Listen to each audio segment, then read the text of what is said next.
get going. So what we're going to start with is I'm going to set up 5-foot putt, 10-foot putt, and 15-foot putt, and just kind of get a feel of where you're at and where your speed is, whether you miss it long, whether you miss it short, and what the reason behind that be. So I'm going to set those up right fast, and then we'll get rolling.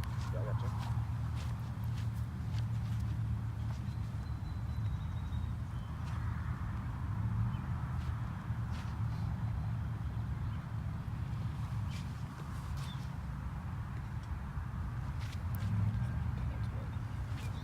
And like we talked about, in Arizona everything's dry and everything is a little bit quicker out here. We've had some rain lately, so it's gonna be a little bit slower, and we are going uphill, so let's just keep that in mind. Like I said, we got a 5-foot putt, a 10-foot putt, and a 15-foot. So like I talked about, getting a good tempo with your backstroke and your cruise stroke is essential to having good speed with putts. So one thing that I really like to use is called a metronome. And I'm obviously a millennial, so I like to use technology a little bit. And just for your information as an advanced player, when you use this in your practice, the standard beats per minute is about 60, so it's 1 beat for every second. But for me, I like to take it down a little bit and go a little bit slower. With 60 beats a second, it kind of just speeds things up, and it can lead to a little bit more inconsistency because you're going a little bit quicker. So I like to break it down to about 50 to 55 just to have that little bit of time in between.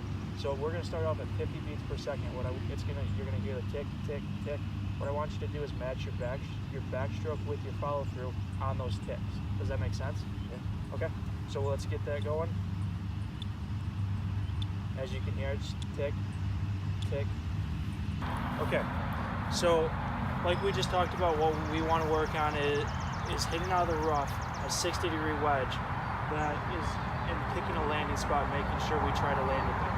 So the best quote that I've ever heard in my life is aim small, miss small when it comes to golf, and that's very true. But with that being said, that sets up high expectations that are not always attainable. So what we really want to do is we want to pick a reasonable area that we can consistently land a ball in. I mean, yeah, picking out a leaf or picking out a ball mark on the green is a great way to do it, but we'll get there. But we need to work our way to that pinpoint accuracy. So what I have up here is I have 4 tees that make about a 2-foot by 2-foot box. And what our goal is to take the golf ball with a square face 60 degree, hit the shot, land it in there, and get it within 4 feet.